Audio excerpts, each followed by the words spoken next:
Upacara penyucian. Desa kami memiliki satu aturan yang aneh, pengantin wanita baru tidak boleh melalui malam pertama tembus kewanitaan, jika tidak, malapetaka akan jatuh pada suaminya. Sehingga, sebelum pengantin wanita menikah, seseorang harus membantunya untuk menghilangkan kehormatannya, orang itu biasanya disebut pencuci.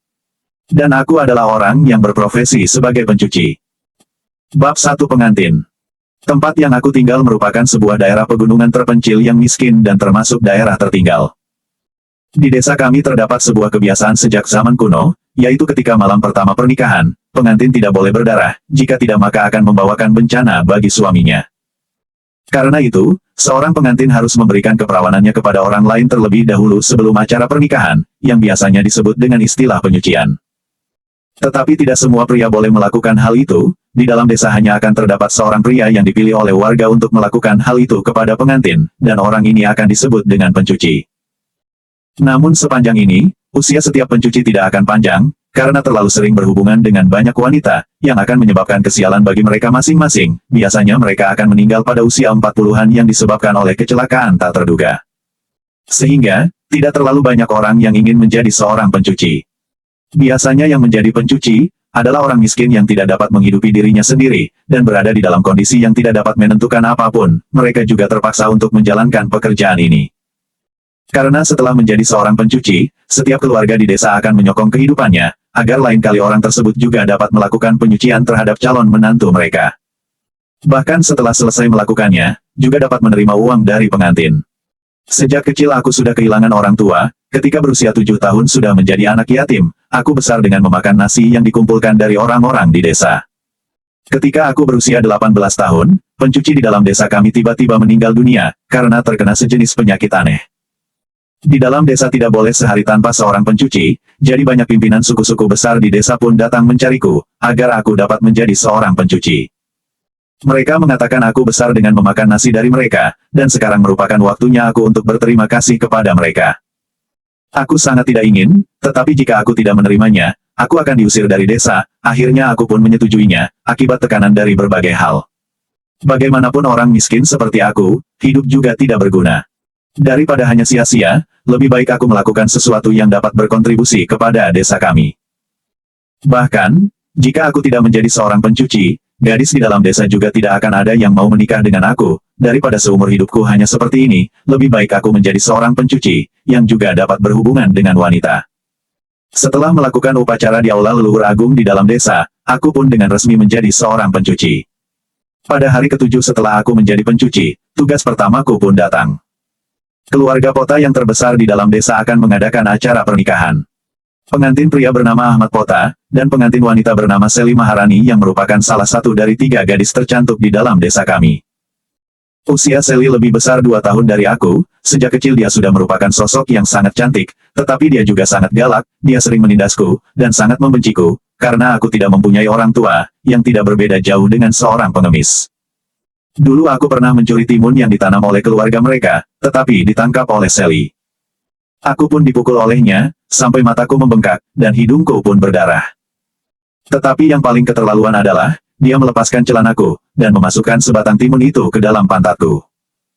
Sedih sekali ketika mengingatnya, kejadian itu meninggalkan bayangan psikologis terhadapku di dalam masa kecilku. Semenjak itu, aku menjadi sangat takut dengannya. Ketika melihat wanita itu, aku akan melarikan diri, dan tidak berani untuk menatapnya sama sekali. Jika bertemu dengannya, aku juga akan menghindarinya. Tetapi dengan tidak sangka, setelah aku menjadi pencuci, tugas pertamaku adalah melakukan penyucian terhadapnya. Sungguh canggung. Sejujurnya, saat ini aku masih sedikit takut dengan wanita itu. Meskipun setelah besar wanita itu menjadi agak lembut, tetapi pengaruh yang diberikan oleh wanita itu dalam masa kecilku sungguh besar sekali. Tetapi, setelah menerima tugas ini, aku merasa sangat senang, akhirnya aku dapat membalas perbuatan yang wanita itu lakukan kepadaku pada dulu. Dulu wanita itu menggunakan timun, kali ini aku akan menemukan harga diriku di hadapannya. 1 hari sebelum malam pertama pernikahan wanita itu dengan Ahmad, perantara pencari jodoh pun mengantarnya ke rumahku, agar aku mendapatkan keperawanannya. Malam itu, Seli mengenakan pakaian pengantin ke rumahku, ini adalah adat dan tradisi. Penampilan Seli awalnya sudah cantik, setelah mengenakan pakaian pengantin, dan riasan pada wajahnya, dia terlihat lebih menawan. Setelah perantara pencari jodoh mengantar Sally ke dalam rumahku, dan memberitahu beberapa hal yang harus diperhatikan, dia pun meninggalkan rumahku. Setelah perantara pencari jodoh itu pergi, di dalam kamar yang tua ini, hanya tersisa aku dengan Sally. Kali pertama melakukan hal ini kepada pengantin, apalagi terhadap seorang wanita yang berpenampilan sangat cantik, aku merasa sangat tertekan, karena aku tidak mempunyai pengalaman apapun. Melihat postur tubuh Sally yang tinggi dan cantik, detak jantungku pun berdebar, dan seketika aku pun tidak tahu harus melakukan apa. Itu, Kak Sally, malam ini kamu sangat cantik. Agar menjadi lebih tenang, aku hanya dapat mengajak Sally untuk berkata. Gilang, kenapa ranjangmu begitu kotor? Sally melihat ranjangku. Namaku adalah Gilang Ramdan. Pada saat seperti ini, wanita itu masih mempunyai aura yang begitu kuat, perkataannya langsung dikatakan untuk menilaiku. Karena aku miskin, dengan mempunyai ranjang ini aku sudah sangat bersyukur. Aku berkata dengan wajah yang memerah. Sungguh tidak disangka, kamu akan menjadi pencuci, benar-benar menguntungkan kamu. Sally berkata, aku juga tidak ingin, tetapi tidak berdaya juga, demi sesuap nasi. Aku berkata, coba kamu katakan, apakah tradisi ini di dalam desa kita termasuk tahayul, sebenarnya aku sama sekali tidak ingin datang mencarimu. Sally berkata dengan terus terang. Tradisi ini sudah lama diwariskan di dalam desa kita dari dulu, kamu jangan melupakan bahwa, beberapa tahun yang lalu Rudi Jaya, sosok yang bersekolah itu, karena dia tidak mempercayai tradisi ini, dan tidak mengizinkan pencuci untuk melakukan penyucian kepada pengantinnya Tia Wijaya, akhirnya pada malam pertama pernikahannya, dia langsung meninggal di atas ranjang, saat ini Tia juga sudah menjadi seorang janda sejak kejadian itu.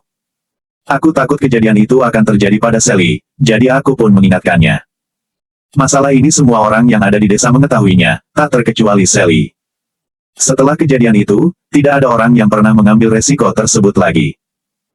Setelah Sally mendengar perkataanku, dan tampaknya dia juga tidak ingin menjadi seorang janda, lalu dia pun berkata dengan wajahnya yang memerah, kalau begitu segera dimulai saja, lebih cepat menyelesaikannya aku juga dapat lebih cepat meninggalkan rumahmu, 1 menit pun aku tidak ingin berada di sini. Adegan yang sangat menegangkan akhirnya akan terjadi juga. Bagaimanapun aku sudah menjadi seorang pencuci, hal seperti ini tidak peduli itu sekarang ataupun ke depannya, aku tetap harus menghadapinya. Jika Sally ingin menikah, wanita itu juga harus melalui tahap ini terlebih dahulu. Baik, baik. Kamu lepaskan bajumu dulu. Karena aku merasa gugup, perkataanku pun terputus-putus. Sally berkata, kemudian wajahnya pun memerah, dia menundukkan kepalanya untuk membuka kancing bajunya. Tidak dapat ditutupi bahwa, Sally yang sedang malu tampak sangat menawan, seketika aku pun tergoda olehnya. Ketika Sally sedang melepaskan kancing bajunya, aku melihat tangannya sedikit bergemetaran, dan dapat dipastikan, dia pasti juga sangat gugup. Bagaimanapun Sally juga pertama kalinya melakukan hal ini, dan pertama kali melepaskan pakaiannya di depan seorang pria. Ketika Sally mulai melepaskan bajunya, aku merasa sekujur tubuhku menjadi panas. Postur tubuhnya yang sangat indah, dan kedua kaki mulus panjangnya, membuatnya terlihat seperti sebuah karya seni. Aku berpikir di dalam hati, jika aku dapat mempunyai istri cantik seperti dia, tampaknya setiap harinya aku tidak akan turun dari ranjang. Ketika Sally melepaskan pakaian dalamnya, hidungku juga mulai mengeluarkan darah dengan tak terkendali. Bab 2 sangat gagal. Kenapa hidungmu mimisan? Sally melihat aku mimisan, lalu dia pun bertanya dengan kaget. Aku merasa sangat canggung, dan segera mengatakan sebuah alasan, malam ini aku makan terlalu banyak, mungkin panas dalam, jadi aku pun mimisan.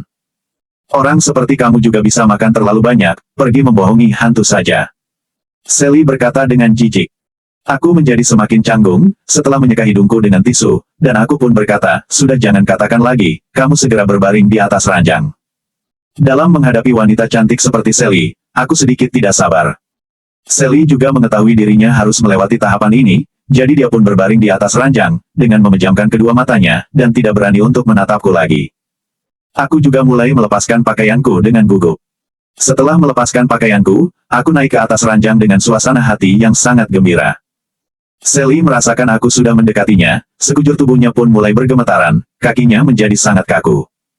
Aku dapat mengetahui bahwa dia sangat gugup, bahkan dapat dikatakan sangat takut. Tidak disangka wanita yang memperlakukan aku dengan galak, saat ini kelihatan sangat takut di hadapanku. Kak Sally, kamu tenang sedikit, kamu merapatkan kedua kakimu dengan begitu dekat, bagaimana aku dapat melakukannya? Aku tidak mempunyai pengalaman apapun, dan seketika menjadi agak bingung. Sesuka hatimu saja, jika kamu membuatku sakit, maka kamu bersiap-siaplah. Sally tidak hanya tidak membuka kedua kakinya, bahkan dia masih memberikan peringatan kepadaku. Aku menjadi bingung, pertama kali melakukan hal seperti ini, bagaimana mungkin tidak akan sakit. Mendengar peringatan dari Sally, aku menjadi tidak mengetahui bagaimana harus memulainya. Apa yang sedang kamu tunggu? Segera melakukannya agar aku dapat pergi dari sini. Sally berkata dengan marah dan malu. Oh, kalau begitu aku akan memulainya. Setelah aku selesai berkata, aku pun mengumpulkan keberanian, dan mulai beraksi. Tubuh Sally sangat wangi, aroma wangi tersebut adalah aroma khusus yang dimiliki oleh seorang wanita. Mencium aroma yang begitu wangi, aku pun menjadi tidak dapat menahan diri. Lalu aku menjadi semakin berani, dan seketika aku bersatu dengannya. Untuk apa kamu membuang waktu, segera mulai melakukannya. Sally mungkin sudah tidak dapat bersabar lagi, dia hanya ingin segera menyelesaikannya dan meninggalkan rumahku. Aku juga tidak berani membuang waktu lagi, lalu aku pun menuruti permintaannya, dan segera melakukan hal tersebut. Tetapi, kami berdua pertama kali melakukan hal seperti ini, dan tidak mempunyai pengalaman apapun, bahkan Sally juga tidak ingin bekerja sama denganku. Oleh karena itu mengakibatkan aku melakukannya dengan sangat gagal. Sally tetap saja tidak dapat bertahan dan mendengus. Beberapa saat kemudian, Sally membuka kedua matanya, dan bertanya, sudah selesai. Iya. Aku merasa sangat malu. Segera ambil tisu untuk membersihkan aku. Sally berkata dengan memerintah. Aku tidak berani menentangnya, dan hanya dapat mengambil tisu untuk membersihkannya. Setelah membersihkannya, Sally meraih tisu yang ada di tanganku dan melihatnya, dia tidak menemukan darah, kemudian dia bangkit untuk melihat spray, dan tetap saja tidak melihat bekas darah, akhirnya dia pun bertanya, kenapa tidak berdarah? Tadi tampaknya aku tidak berhasil melakukannya. Aku berkata dengan sangat canggung. Apa yang kamu lakukan, sudah begitu lama dan masih tidak berhasil. Sally berkata, aku pertama kali menjadi pencuci, dan tidak mempunyai pengalaman apapun. Nanti kita melakukannya sekali lagi. Aku berusaha untuk menjelaskannya. Ranjangmu begitu bau, sangat tidak enak dicium, aku tidak ingin melakukannya lagi, tadi kita sudah melakukannya, seharusnya sudah termasuk, aku mau pergi. Sally selesai berkata, dan mengenakan pakaiannya.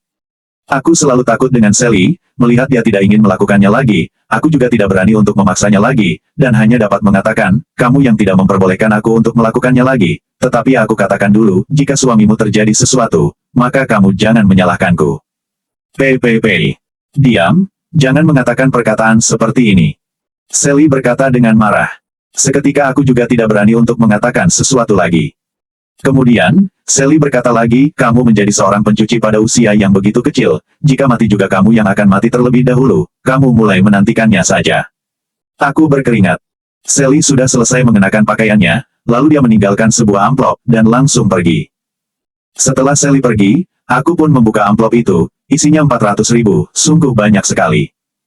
Aku merasa pekerjaan ini sebenarnya bagus juga, tidak hanya dapat meniduri wanita, dan juga dapat menerima amplop. Meskipun akan pendek umur, setidaknya dapat menikmati kehidupan. Jika seumur hidup ini tidak pernah meniduri seorang wanita, untuk apa berusia sampai 100 tahun? Aku berbaring di atas ranjang, dan mencium bekas aroma Sally, dan memikirkan kejadian tadi, lalu aku pun menjadi bergerah lagi. Tetapi saat ini wanita itu sudah pergi, aku hanya dapat menghela nafas. Tadi benar-benar sangat tidak berguna, kenapa tidak berhasil memasukkannya? Kejadian dulu, masih belum berhasil membalasnya. Mengingat tadi diriku tidak berhasil menyelesaikan tugas yang harus dilakukan, dan Sally juga sudah pergi, aku benar-benar khawatir terhadap suaminya akan terjadi sesuatu. Jika benar-benar terjadi, aku juga tidak dapat akan melarikan diri. Tetapi Sally enggan, aku juga tak berdaya, dan hanya dapat diserahkan kepada Yang Maha Kuasa. Malam ini, aku tidur dengan sangat nyenyak, dengan mencium aroma yang ditinggalkan oleh Sally. Pada hari berikutnya adalah hari pernikahan Sally dengan Ahmad. Mereka mengundang banyak orang, dan pernikahan mereka diadakan dengan sangat meriah. Keluarga kaya memang berbeda dengan orang lain. Aku sebagai pencuci, tentunya juga akan menghadiri acara pernikahan mereka, dan tidak perlu memberikan angpau. Secara terus terang, maksudnya adalah dapat pergi makan gratis, bahkan mereka juga harus menghormatiku, dan aku akan duduk bersama dengan tamu undangan lainnya. Ketika acara pada malam hari mulai, yang semeja denganku ada kakak sepupuku yang bernama Alfia Sulistia. Kakak sepupuku Alfia adalah salah satu dari 3 gadis tercantik di dalam desa kami, dia seusia dengan Sally, bahkan mereka berdua adalah teman yang sangat baik, Sally menikah, tentu saja dia akan menghadirinya. Meskipun Alfia adalah kakak sepupuku, tetapi dia sama seperti Sally, sejak kecil dia sudah memandang rendahku. Ketika kedua orang tuaku meninggal, tante pernah menjemput aku untuk tinggal di dalam rumahnya, tetapi kakak sepupu sangat membenciku, dia akan memarahiku setiap saat, bahkan memukulku. Aku tidak dapat menerimanya, dan aku pun meninggalkan rumah tante. Aku lebih memilih untuk menjadi seorang pengemis, daripada ditindas oleh wanita itu. Saat ini aku semeja dengan Alfia, kami tidak berkata apapun, yang terlihat seperti musuh. Kemudian, perantara pencari jodoh Mami Teti berkata, Gilang, bulan depan kakak sepupu akan menikah, nanti kamu harus melakukan penyucian terhadap kakak sepupumu. Mendengar informasi ini, aku seperti mendengar suara petir, sumpit di tanganku pun terjatuh. Boleh tidak untuk mengerjai orang dengan seperti ini? Melakukan penyucian kepada kakak sepupu, jika diberikan keberanian, aku juga tidak akan berani. Bahkan memikirkannya saja, aku juga tidak berani untuk memikirkan adegannya. Mami Teti, kamu jangan mengatakan ini dulu, mungkin saja orang itu tidak dapat hidup sampai bulan depan. Alfia berkata dengan wajahnya yang memerah. Perkataannya sangat kejam seperti Sally, mereka benar-benar merupakan teman baik yang sudah ditentukan. Vivi, di hari seperti ini, jangan mengatakan perkataan seperti itu. Mami Teti berkata. Bab 3. Kematian pengantin pria. Kemudian, pasangan pengantin pun keluar untuk bersulang kepada setiap tamu. Awalnya mereka pergi ke meja orang tua mereka terlebih dahulu, kemudian mereka pun datang ke meja VIP kami. Hari ini wajah Sally terlihat merah, dan sangat cantik, Ahmad juga terlihat bersemangat, dan sangat bangga. Mereka berdua benar-benar merupakan pasangan yang sangat cocok. Melihat Ahmad dapat menikah dengan Sally yang begitu cantik, aku merasa sedikit iri di dalam hatiku. Tetapi tidak berdaya juga, siapa suruh pria itu kaya, sedangkan diriku miskin, dan aku masih menjadi seorang pencuci, bahkan seumur hidup ini juga tidak ada harapan untuk menikah lagi. Memikirkan ini, aku merasa sangat sedih di dalam hatiku. Acara ini terdiri dari 40-an meja, setelah mengunjungi setiap meja, Ahmad pun sudah mulai mabuk, dan dia juga tidak dapat berjalan dengan normal lagi. Kerabat dan teman-teman lainnya hanya dapat membawa Ahmad dan Sally ke dalam kamar. Melihat Ahmad dan Sally masuk ke dalam kamar, dan memikirkan hal yang akan mereka lakukan, aku merasa sedikit kesal. Kemarin jelas-jelas mempunyai kesempatan untuk merasakannya terlebih dahulu, dan menikmati wanita cantik seperti Sally, tetapi diriku yang gagal melakukannya, siapa yang dapat disalahkan? Tetapi, aku juga merasa sedikit takut, karena tidak berhasil mendapatkan keperawanan Sally, dan apakah Ahmad akan terjadi sesuatu setelah malam pertama mereka. Pagi hari berikutnya, suara petasan pun terdengar dari rumah Ahmad, kemudian, aku pun mendengar orang-orang mengatakan, Ahmad sudah meninggal. Suara petasan itu bertujuan untuk menyampaikan kabar duka. Aku tertegun sejenak. Yang dipikirkan oleh aku terlebih dahulu adalah, aku tidak berhasil melakukan penyucian terhadap Sally, sehingga menyebabkan Ahmad meninggal. Sebagian warga di desa pun pergi ke rumah Ahmad. Aku ingin mengetahui apa yang terjadi, jadi aku juga pergi ke sana. Keluarga Pota pun terlihat sedih, semalam adalah acara pernikahan, hari ini menjadi acara kematian, siapapun yang melihatnya pasti akan merasa sedih. Banyak orang yang sedang mendiskusikan kematian Ahmad. Berdasarkan yang disampaikan oleh Sally, semalam Ahmad mabuk, setelah masuk ke dalam kamar, dia pun tertidur. Awalnya malam pertama yang sangat indah, Sally pun tidak merasakannya. Pagi tadi, Sally bangun, dia melihat Ahmad masih sedang tidur, kemudian dia pun memanggilnya, siapa tahu Ahmad tidak meresponnya. Akhirnya dia merasa aneh, kemudian dia menyadari tubuh Ahmad sudah menjadi kaku, dan tidak diketahui sudah mati berapa lama. Kakak sepupu tidak akan tiba-tiba menjat seperti ini. Apa yang kamu lakukan terhadapnya? Seseorang menunjuk Sally dan berkata dengan suara yang keras. Orang itu bernama Mahmud Pota, dia adalah adik sepupu Ahmad Pota. Dia berpostur tubuh yang tinggi dan gede, dia juga sering tidak mengenakan baju, di punggungnya terdapat tato seekor naga, dengar-dengar biasanya dia menjaga di luar kasino, dan menagih hutang kepada orang lain, dia sangat kejam, jadi orang-orang di dalam desa juga sangat menghormatinya dan selalu menghindarnya. Sally menangis, dan berkata, aku tidak melakukan apapun terhadap Ahmad. Aku menikah dengannya, bagaimana mungkin aku akan membunuhnya? Mahmud tersenyum dingin, kalau begitu kenapa kakak sepupuku akan meninggal? Kamu harus memberikan penjelasan kepada kami, jika tidak, Tatapan matanya terlihat suram, ketika aku melihatnya, aku pun merasa takut. Sally merasa takut sampai wajahnya pun menjadi pucat. Tiba-tiba, dia seperti sedang memikirkan sesuatu, dan segera mengatakan, Gilang. Semua ini karena Gilang. Seketika aku menjadi panik, Sally, mengkhianatiku, juga. Ketika tidak ada yang memerhatikanku, aku pun berencana untuk pergi. Tetapi dengan tidak disangka ada seseorang yang menangkapku, dan menarikku dengan kuat, menuju ke hadapan Sally. Ingin pergi. Jelaskan dulu semua kejadiannya. Mahmud menendang aku dengan kuat, dan menyuruh Sally untuk mengatakannya dengan jelas. Sally menunjuk aku dan berkata, pria ini tidak berhasil mendapatkan keperawananku, jadi itu yang menyebabkan Ahmad mati. Tiba-tiba kerumunan pun menjadi sangat ribut. Kedua orang tua Ahmad sangat marah, kemudian mereka pun menamparku dengan kuat, dan menanyakan kenapa aku tidak mendapatkan keperawanan Sally. Aku hanya dapat mengatakan kejadian pada malam itu kepada mereka dengan jujur. Ternyata merupakan seorang pria yang tidak berguna. Mahmud menatapku dan Sally dengan wajah yang aneh, lalu dia pun berkata, orang ini menerima sumbangan tetapi tidak menyelesaikan tugasnya, dialah yang menyebabkan kakak sepupu meninggal, dia harus dikuburkan bersama kakak sepupu. Aku sangat kaget, dan langsung menjelaskannya, pada saat itu aku tidak berhasil, tetapi, aku masih ingin melakukannya lagi. Pertama kali gagal, kedua kalinya pasti akan berhasil. Tetapi Sally tidak memberikan kesempatan kepada aku. Jika begitu, kalian berdua harus dikuburkan bersama anakku. Ayah Ahmad berkata dengan penuh amarah. Jadi, orang keluarga Pota pun mengunci aku dan Sally di sebuah tempat. Setelah pintu dikunci dari luar, Sally pun mulai menendangku, semua salah kamu, orang yang tidak berguna, kamu membuat aku harus dikuburkan bersama Ahmad. Semua salah kamu, orang yang tidak berguna. Aku pun merasa bersalah, dan membiarkan Sally untuk memukulku. Beberapa saat kemudian, Sally pun berhenti memukul aku, dia tiba-tiba duduk di bawah, dan mulai menangis. Huk huk huk, aku tidak ingin mati. Aku masih begitu muda, dan masih belum menikmati kehidupan di dunia ini, bahkan belum merasakan kenikmatan sebagai seorang wanita, aku tidak ingin mati. Aku menatapnya, dan aku ingin menenangkannya, tetapi aku gagal untuk mengatakannya. Saat ini, pintu dibuka, seseorang masuk, dan berkata kepada Sally dengan wajahnya yang tersenyum licik, siapa suruh kamu dan pria tidak berguna ini tidak berhasil melakukan hal itu. Kamu memang pantas diperlakukan dengan seperti ini. Tetapi, jika kamu ingin merasakan kenikmatan sebagai seorang wanita, aku dapat membantumu. Untuk wanita, aku paling hebat. Bab 4 jatuh dari tebing.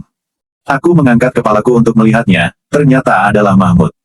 Mengingat perkataan yang baru saja dikatakan olehnya, tiba-tiba hatiku terasa tidak tenang. Sally juga segera bangkit, dan bertanya kepada Mahmud, apa maksudmu?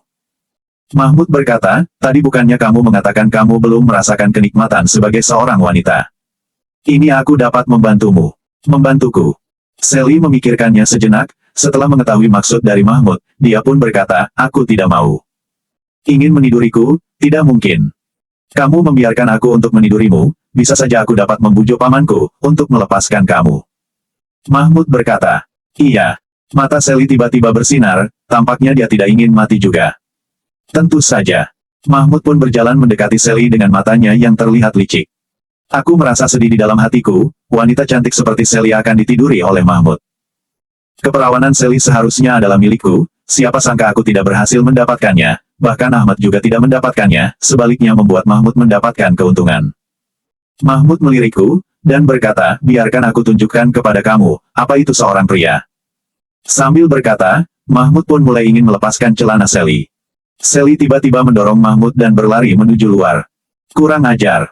Mahmud marah, dia didorong oleh Sally dan terpeleset. Setelah dia bangkit, Sally sudah berlari menuju keluar. Kamu jangan lari. Mahmud sangat marah dan mengejarnya dari belakang. Aku tertegun sejenak, melihat tidak ada orang, aku pun segera melarikan diri. Siapa sangka baru saja berjalan sampai di depan pintu, sudah ditemukan oleh seseorang. Gilang, kenapa kamu keluar? Orang itu bertanya. Aku mau ke toilet.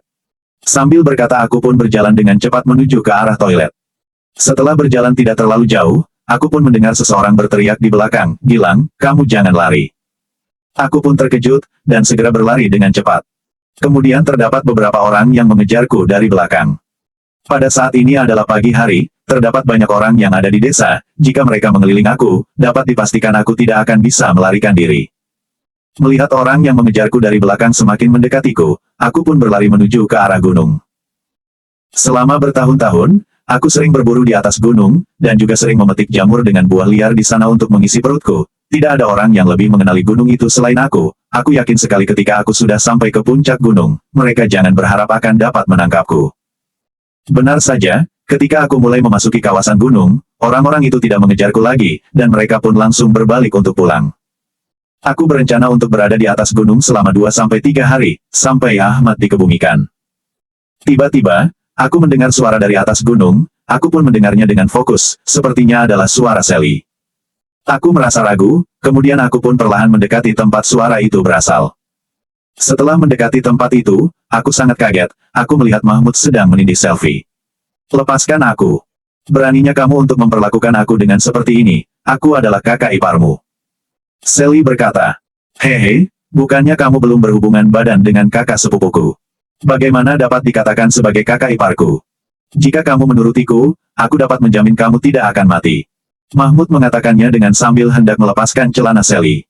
Jika aku mati, aku juga tidak akan menerima permintaanmu. Sally terus melawannya. Tetapi, dia tetap ditindih oleh Mahmud, dan dia pun tidak berhasil melawannya. Jika kamu ingin mati, lebih baik memberikan kenikmatan kepadaku terlebih dahulu. Mahmud berkata. Tiba-tiba, Sally pun melihat keberadaan aku, dan segera berkata, Gilang, tolong aku. Mahmud membalikkan kepalanya, melihat adalah aku, dia pun berkata, kamu juga melarikan diri. Aku pun tertegun sejenak, dan berkata, kamu segera lepaskan Sally. Mahmud masih menindih Sally. Aku pasti akan meniduri Sally. Kamu segera pergi, jika tidak, nanti aku akan menangkapmu, dan besok kamu akan dikuburkan bersama kakak sepupuku. Jangan pergi. Sally segera menangis, Gilang, apakah kamu seorang pria? Jika kamu pergi, aku akan membencimu seumur hidup ini. Bagaimana mungkin dia adalah seorang pria? Jika dia adalah pria, kalian berdua juga tidak akan dikuburkan bersama kakak sepupuku. Mahmud mengatakannya dengan sambil menarik celana Sally, dan dia sama sekali tidak menganggap keberadaanku. Yang dikatakan Mahmud memang benar, jika aku berhasil melakukan penyucian terhadap Sally, kami berdua tidak akan mati. Tetapi, Sally akan diperkosa oleh pria itu, aku tidak dapat melakukannya. Aku memungut sebuah batu dan berjalan mendekati Mahmud, kemudian aku pun memukul belakang kepalanya dengan batu itu. Mahmud mendengus, dia membalikkan kepalanya dan memelototiku. Aku pun mengambil batu untuk melemparnya lagi, tetapi Mahmud segera menghindarnya, dan berkata, beraninya kamu untuk memukulku, aku akan membunuhmu.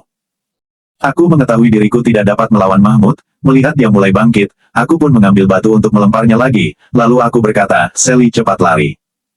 Mahmud mengelus bagian belakang kepalanya, tangannya pun berlumuran darah. Dia sangat marah dan memelototiku, kemudian dia pun berjalan mendekatiku dengan ganas. Aku pun segera berlari ke atas gunung. Dasar, jangan lari. Mahmud sambil mengejarku di belakang dan berkata dengan marah. Aku besar dengan memakan nasi yang diminta dari orang lain, aku sangat miskin, dalam menghadapi orang seperti Mahmud, aku pun merasa takut. Tadi melemparnya dengan menggunakan batu, juga merupakan naluri seorang pria untuk menyelamatkan seorang wanita, setelah itu aku pun merasakan terlalu tergesa-gesa. Melihat Mahmud terus mengejarku dari belakang, aku sangat panik, kemudian aku pun tiba di tepi tebing. Tebing ini bernama Tebing 9 Kematian, yang merupakan tebing yang sangat curam, dan sama sekali tidak dapat melihat dasarnya itu apa dari atas. Orang-orang di desa mengatakan, di dasar tebing itu terdapat sebuah rawa, tidak ada satupun yang berani untuk pergi ke sana. Karena di sana terdapat semburan gas rawa, bahkan beberapa ekor burung yang terbang melewatinya saja juga akan langsung jatuh ke dalam rawa itu. Saat ini sudah tidak memiliki jalan lain lagi, Mahmud sudah berada di belakangku, dan seketika aku merasa tidak berharapan lagi. Beraninya kamu untuk merusak rencanaku, hari ini adalah hari wafatmu. Setelah membunuh kamu, aku baru pergi membereskan Sally. Mahmud segera berjalan menuju ke arah aku berdiri, dan dia langsung menendang perutku. Aku merasakan perutku sedikit sakit, kemudian aku pun mundur 7-8 langkah ke belakang. Tiba-tiba kakiku tidak menginjak apapun, dan aku pun terjatuh dari tebing itu. Kemudian aku pun mencium bau yang aneh, aku hanya merasakan yang dilihat oleh mataku semuanya hitam, dan akhirnya aku pun pingsan. Ketika aku bangun, aku menyadari setengah tubuhku berada di dalam rawa, aku ingin meminta tolong, tetapi tidak peduli bagaimana aku berteriak, aku tidak dapat mengeluarkan suaraku. Seketika aku merasa tidak berharapan lagi, aku mengetahui, jika diriku dapat mengeluarkan suara, bagaimana mungkin juga akan ada orang yang datang ke sini. Jika terdapat orang, siapa yang akan menyelamatkan aku? Sebelum aku pingsan, tiba-tiba aku melihat sesuatu yang bersinar, dan itu merupakan pemandangan yang sangat aneh. Di ujung rawa, terdapat sebuah kolam kecil, air di dalam kolam itu sangat jernih, bagaikan merupakan sebuah tempat tersembunyi di dunia ini, dan jauh berbeda dengan rawa yang saat ini aku berada. Yang membuat aku merasa kaget adalah, di dalam kolam itu, terdapat seorang wanita yang sedang mandi di sana. Wanita itu memiliki jarak yang lumayan jauh denganku, tetapi dia sedang menghadap ke arahku. Wanita itu sangat langsing, dan juga terlihat elegan. Kulitnya sangat putih, dengan wajahnya yang terlihat sangat cantik. Wanita itu sangat cantik, seperti seorang dewi yang turun dari langit. Saat ini, aku menduga apakah ini adalah ilusi aku sebelum mati. Kemudian, aku pun memungut sebuah batu, dan melempar ke arah wanita itu berada. Wanita itu pun mengangkat kepalanya, dan menatapku. Pada saat itu juga, wanita itu yang sedang mandi, tiba-tiba menghilang dari sana. Aku pun tercengang. Detik berikutnya, wanita itu sudah berdiri di hadapanku. Saat ini setengah tubuhku berada di dalam rawa, di tempat ini seseorang tidak akan dapat berdiri. Tetapi kedua kaki wanita itu, berdiri di atas rawa ini, dan sama sekali tidak masuk ke dalam air. Dengan jarak yang begitu dekat, sebuah aroma yang sangat wangi dan menggoda pun tercium. Aku mengangkat kepalaku, dan aku pun melihat sepasang kaki yang sangat indah. Bab 5 Perjanjian. Wanita itu menatapku dengan tatapan yang dingin, kemudian sebuah senjata yang tidak pernah aku lihat tiba-tiba muncul di tangan wanita itu, dan dia pun menggunakan senjata itu untuk menusuk tenggorokanku. Aku pun segera memejamkan kedua mataku. Yang ada di hadapanku saat ini hanyalah sebuah ilusi sebelum mati. Dengan tidak disangka, senjata wanita itu berhenti di depan tenggorokanku dengan jarak sejauh 1 jam.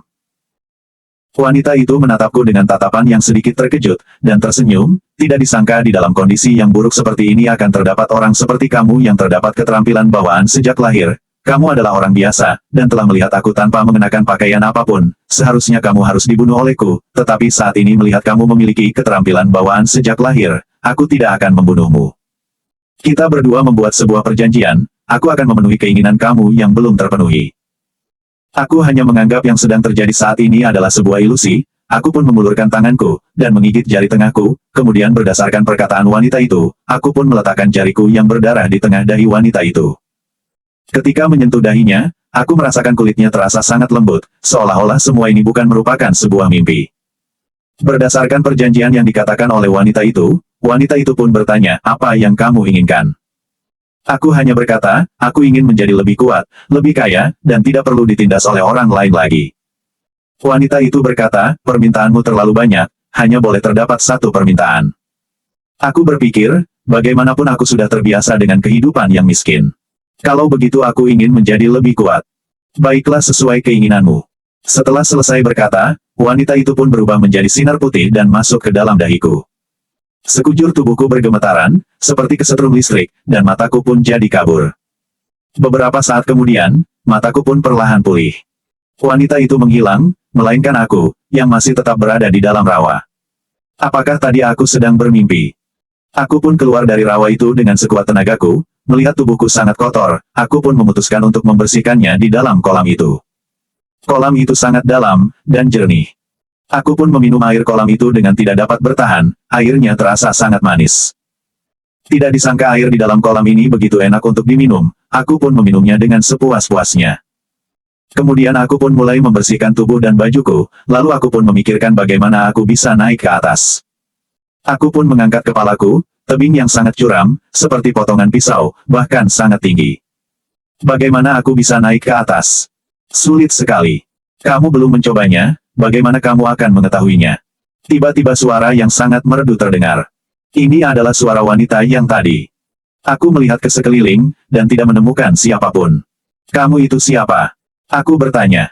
Wanita itu berkata, aku adalah Dewi Danau, saat ini berada di dalam tubuhmu. Sekarang kamu segera panjat ke atas. Dewi Danau. Dewi yang aku lihat barusan itu.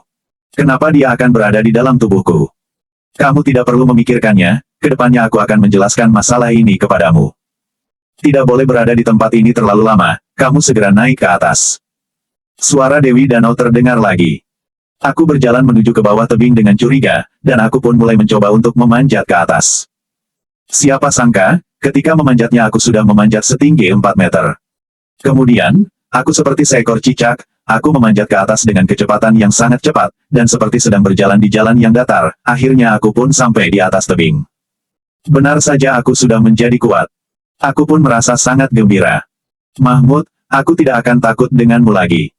Tetapi, aku sudah jatuh ke bawah begitu lama, Mahmud pun sudah pergi, tidak diketahui apakah dia berhasil menemukan Sally atau tidak. Aku pun berlari menuju ke arah bawah gunung dengan tergesa-gesa. Ketika hampir sampai di kaki gunung, tiba-tiba aku pun mendengar sebuah suara arangan. Aku segera berhenti, dan mendengarkan suara itu dengan teliti, seperti suara seorang wanita. Suaranya terdengar sangat sakit, tetapi juga terdapat kesenangan di dalam kesakitan itu. Pada waktu yang bersamaan, suara seorang pria juga terdengar. Ah, enak, oh tidak, aku sudah mau keluar. Suara Mahmud. Apakah pria itu dan Sally sedang? Aku pun marah di dalam hati, kemudian aku pun berlari dengan cepat menuju ke posisi itu. Aku menggunakan waktu sekitar 5 menit untuk sampai di sana, lalu aku pun melihat Mahmud keluar dari semak itu sambil memegang celananya. Jarak yang begitu jauh, kenapa aku dapat mendengar suara ini? Tetapi saat ini aku tidak memikirkan masalah ini, aku pun memelototi Mahmud dan bertanya dengan marah, apa yang telah kamu lakukan terhadap Sally? Mahmud mengangkat kepalanya untuk menatapku, dia berteriak seperti melihat seorang hantu, kamu kenapa masih hidup? Bukannya kamu sudah jatuh dari tebing? Sally di mana? Aku berjalan mendekatinya dengan penuh amarah. Mahmud mengambil ponselnya untuk mengklik sesuatu, kemudian suara rangan wanita pun hilang. Wanita itu, tidak diketahui bersembunyi di mana, dan akhirnya aku harus menyelesaikannya dengan sendiri. Aku baru sadar, bahwa suara rangan tadi, berasal dari ponselnya. Binatang buas ini ternyata sedang menonton film sambil melakukan hal itu, sungguh tidak tahu malu. Tetapi, ini juga membuat aku merasa lega, Sally tidak berhasil diperkosa olehnya. Semuanya karena kamu, jika bukan kamu, aku sudah meniduri Sally. Mahmud pun mengambil sebuah tongkat kayu dari tanah untuk memukulku. Aku menghindarnya dengan naluri, dan aku pun mengulurkan kakiku untuk menendangnya. Mahmud menjerit, dia ditendang oleh aku sejauh 5-6 meter, dia pun terlihat seperti seekor babi mati di sana. Aku merasa kaget, kenapa tendanganku begitu kuat? Apakah pria itu akan mati setelah ditendang oleh aku? Aku segera menghampirinya, Mahmud pun tiba-tiba berkata, hantu, kamu bukan orang, kamu adalah hantu. Kemudian dia pun segera berlari dengan cepat untuk turun dari gunung. Aku jatuh dari tebing dan tidak mati, bahkan dapat menendangnya dengan kuat, Mahmud menganggapku adalah seorang hantu juga sangat wajar. Setelah Mahmud menghilang, aku mulai merasa ragu, apakah harus kembali ke dalam desa? Jika aku kembali ke dalam desa, orang tua Ahmad pasti akan menguburkan aku. Tetapi jika tidak pulang, aku harus memakan apa di atas gunung. Lebih baik pergi memetik buah liar dulu untuk mengisi perutku, dan pulang setelah malam hari. Untuk Sally, seharusnya dia sudah pulang ke dalam rumahnya. Tiba-tiba, sebuah suara terdengar dari atas gunung. Suara Sally. Suaranya terdengar cempreng, seperti ditusuk oleh seseorang dengan menggunakan pisau. Aku pun bergegas menuju ke atas gunung dengan tidak ragu. Sambil berlari, aku mendengar suara Sally yang terdengar sangat menderita. Ketika aku menemukan Sally, aku menyadari dia duduk di sana, dengan wajah yang pucat, dan dia sedang terisak-isak. Aku pun segera menghampirinya dan bertanya, kamu kenapa? Sally melihat adalah aku, bibirnya pun berkedut, lalu dia pun tidak berkata apapun. Apa yang sedang terjadi? Kenapa kamu tadi menjerit? Aku bertanya. Aku sudah mau mati. Sally bergumam, aku digigit ular. Ternyata, Sally takut akan ditangkap oleh Mahmud, jadi dia pun bersembunyi di dalam semak. Ketika dia mendengar Mahmud menjerit, dia pun bersiap-siap untuk keluar dari semak itu, dengan tidak disangka, pahanya digigit oleh seekor ular hitam. Pada saat ini, wajah Sally menjadi semakin pucat, dia memejamkan matanya, bibirnya sudah menjadi warna ungu, tampaknya dia sudah keracunan. Aku pun berjongkok, lalu aku melihat paha Sally, dan darah di celananya sudah berubah menjadi warna hitam. Aku mengantar kamu ke rumah sakit. Sambil mengatakannya aku pun segera pergi memeluk Sally.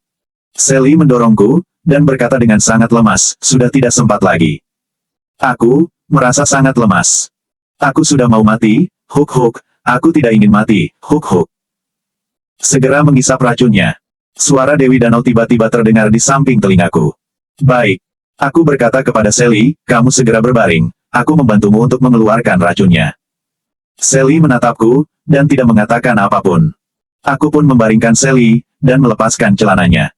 Kamu, Sally menahan celananya, kamu jangan melakukan apa-apa. Aku hanya membantumu untuk mengeluarkan racun ular, dan tidak bermaksud untuk apa-apa. Aku pun menjelaskannya, jika racunnya tidak dikeluarkan, kamu akan mati. Sally merasa ragu beberapa detik, kemudian dia pun melepaskan tangannya.